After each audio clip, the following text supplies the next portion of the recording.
Jatend migawo mar arita maiye Kithure Kindiki osingo ni chenro mane ochungi mar gero apaya ma Northern Corridor idhi tieki. Kindiki mane otimo limbe e kaunti ma Turkana owacho ni kilomita 11 modong' e apaya ma Nadapal nyaka Nakodok e boda Kenya gi Sudan ibiro tieki. Omedo ni arita joma loso apaya no bende ibiro jiw.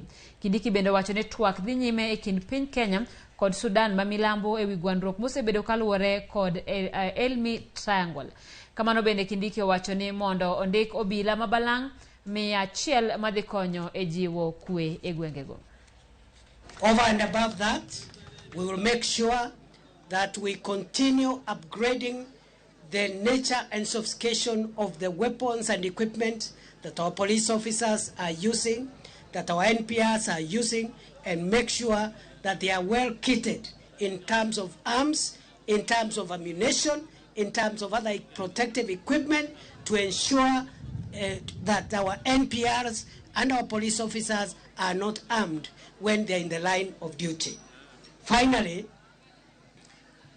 I have said that it is the decision of the government of Kenya to continue with the project that has been ongoing for several years now between our country and our neighboring country of Southern Sudan.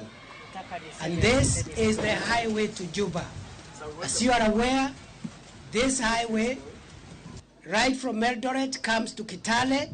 From Kitale, it comes to Lodwar, and that area is already tarmacked.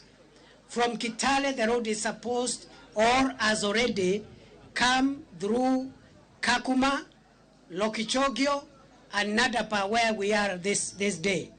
It is therefore the decision of the government to continue discussing with the government of Southern Sudan to make sure that the 11 kilometers that are remaining, the road has to be built between Nadapal and Nakodoe, and from there our neighbors in Southern Sudan will also be encouraged to continue with the road so that it connects our country with their country's headquarters.